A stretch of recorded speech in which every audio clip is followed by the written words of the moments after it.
मैं मोहम्मद इमरान पे YouTube channel Imran Tawari.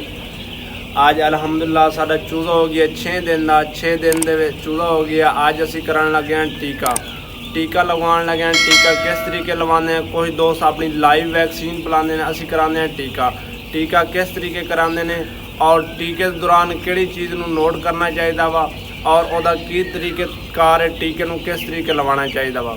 हुण चलते हैं अगे और टीका तुहानूं दिखाने कि टीका किस तरीके ला रहे हैं और टीके दौरान किहड़ी चीज़ों नूं मैनेज करना पौंदा वा।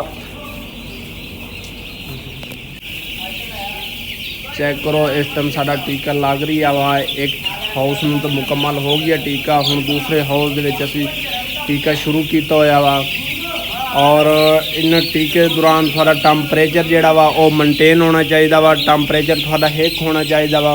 इस टाइम तुसीं चेक कर सकते हो टीके दौरान साडा चूज़ा ईजीली बैठा वा और वेंटिलेशन इसकी बेहतर है।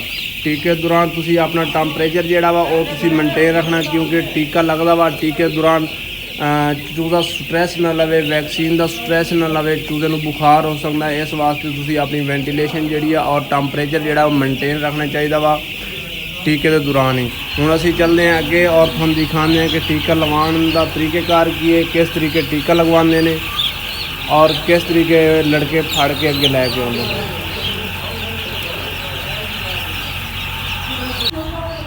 अद्धे हाउस में लग गया वा टीका और अद्धा हाउस जिहड़ा वा रहिंदा वा।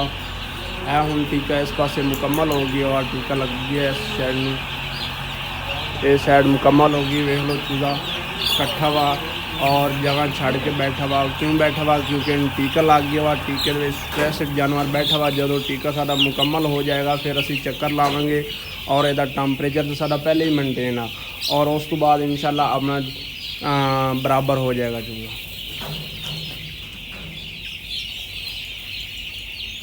चूज़ा साडा कट्ठा वा, फड़ रहे हैं इस तरीके टोकरी फड़ के तो फिर लैके जाएंगे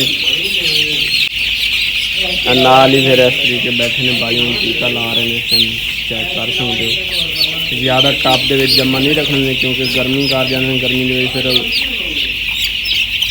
मटलटी ना करो।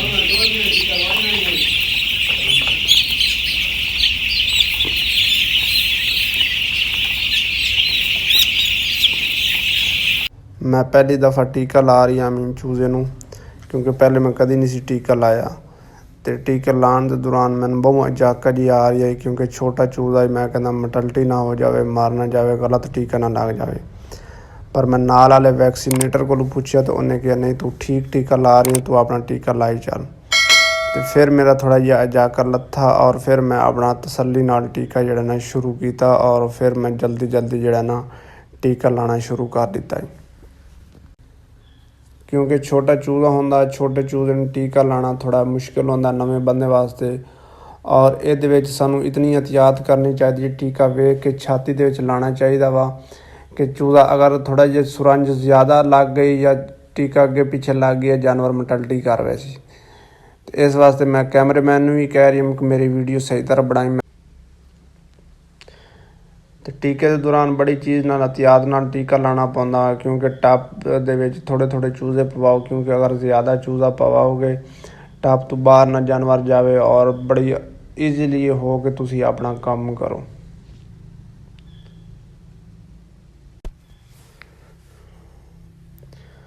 असी टीका ला रहे सी, एक साडा गार्ड मुकम्मल हो गया। हुण थोड़ा जिहा चूज़ा रह गया वा।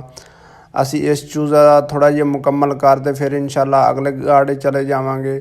और तुसी चेक करो तो इस पासे टीका रंधा वा लाण वाला और इस गार्ड नूं टीका जी लग गया वा। बस थोड़ा जिहा चूज़ा रह गया वा। हुण बाई होण दे इडू आडे वैक्सीनेटरां दे इडू आडे चूज़ा बहुत कट्ठा वा, क्योंकि जानवर नूं टीका लगा वा। टीके के दौरान जानवर कट्ठा होया बैठा वा और उस साइड ते चेक करो तो उधर भी इस तरीके कट्ठा वा जानवर। और भाई होनी जदों उठी जाणगे वैक्सीनेटर अगले गार्ड चले जाणगे। इस गार्ड दी असीं लाइटां पूरियां ऑन कर देवांगे। जदों ये साडा चूज़ा मुकम्मल हो जाएगा सानूं पता चल जाना कि इस गार्ड दा मुकम्मल हो गया चूज़ा। फिर असीं यह गार्ड तुसीं चेक करो साडा मुकम्मल गार्ड रंधा वा, पूरा अद्धा शैड पिया वा टीका लाण वाला और हुण असी इस गार्ड दी थोड़ा जिहा चूज़ा टोर के इकट्ठा करांगे, इकट्ठा करके फिर इहदियां लाइटां ऑफ करांगे। लाइटां ऑफ करन तो बाद फिर असी इधर शुरू करांगे। जिस तरीके इस गार्ड दे विच असी टीका लाया वा, ਉਹ ਵੇਖੋ ਹੁਣ ਬਾਈ ਹੁਣੀ ਲੈ ਕੇ ਚੱਲੇ ਨੇ। ਪਰਾਂ ਲਾਈਟਾਂ ਆਨ ਨੇ और दूसरी साइड ते लाइटां ऑफ ने। ठीक है जी।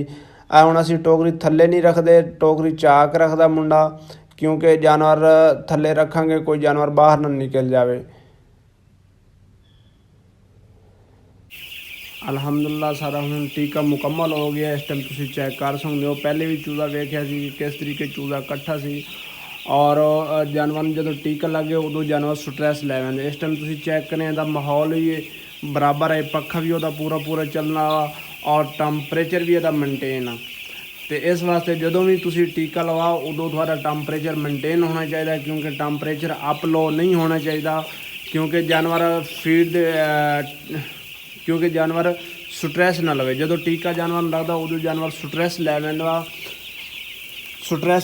इस वास्ते टैंपरेचर जिहड़ा वेंटिलेशन जिहड़ी बेहतर करनी चाहिए, क्योंकि जानवर स्ट्रैस ना लवे। अगर स्ट्रैस लवेगा फिर जानवर को बुखार हो गए। इस वास्ते उम्मीद करते हैं कि साडी वीडियो अच्छी लगी। अगर साडी वीडियो अच्छी लगी है साडे चैनल को सब्सक्राइब करें और बेल आई बटन को ज़रूर दबा दें, ताकि इदां दी वीडियो आप तक पहुँच रहे।